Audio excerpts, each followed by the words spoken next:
Hello, ladies and gentlemen, brothers, sisters, friends, comrades on YouTube, to my family and the love of my life, my babe, Robin. Hello, my love, visiting her mother. Happy Mother's Day to my mommy. Happy Mother's Day to my mommy-in-law. And happy Mother's Day to my Hagney. Okay? And all the other moms out there. Happy Mother's Day. It's not quite Mom's Day yet, but you know, you still like to stay a little bit ahead of the game. So happy Mom's Day to everybody out there. The last time we spoke, I was rolling through Montana, and wow, what a gorgeous, gorgeous state that is, man. Certainly in the West, you know, in the East, it's a little more Badlands, a little more open range, but man, in the West, the mountains and the trees and the wildlife, man, beautiful. First time ever in my life I saw a moose. Yeah, I really did. I saw a moose. It was alongside the road, right next to a creek kind of little thing, and a lot of that up there. And just kind of sitting on a piece of land, just munching away. It looked like a young, to me, the layman, it looked like a young female. I don't really know, but it looked a little scrawny to me, like it was just a little bit small. So it gave me the impression it was definitely a young moose.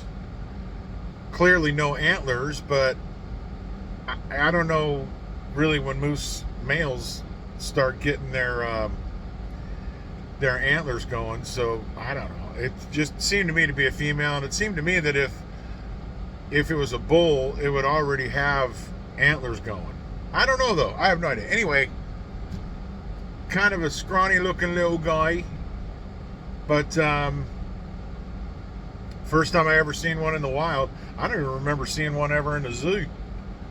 But so yeah, and so the unload went well. I didn't have really any problems. I was a little bit delayed because the brother that was had an appointment ahead of me, when he showed up, he pulled his load out of Sacramento, is what he told me, and he ended up with I don't know how many pallets on the floor. What a nightmare. So they had to pick all that up before they can unload them, which delayed me, which backed up their whole day. So I ended up getting out of there in a couple hours, a little more than a couple hours, which really wasn't that bad. But it was a lovely drive down to Burbank, Washington, where the nightmare set in. Because I got there, got into a door at 11:15, got loaded, got out of the door at 1:40. So, okay, hour and a half-ish. 2.5 hours-ish. Not so bad, really. I mean, that's just pretty typical with live loading on a reefer unit. So I wheel it back around to go check out, and the gal says, yeah, we had a little glitch in the system. So we're trying to figure out your paperwork, and I think your truck's okay, but I'll let you know in a minute. My truck's okay. Oh, okay. All right, fair enough. She comes back to me about 15 minutes later. I'm thinking, geez, how long does it take to check out in this place? No wonder you're backed up out there. Yeah, she said, your truck's not okay. We're going to have you go back into the door again. We got the wrong load on you. So we're going to unload you, reload you, and we wish you the best. Are you kidding me right now? So, Northwest Winos wine services need to stay out of the sauce at lunchtime. Hey, you hear me? Northwest Winos service. Shoot. I was there 5.5 hours and almost didn't make my appointment back to the Caldwell yard because I was almost out of time. I made it back with 19 minutes to spare. I should have made it back with 3 hours to spare.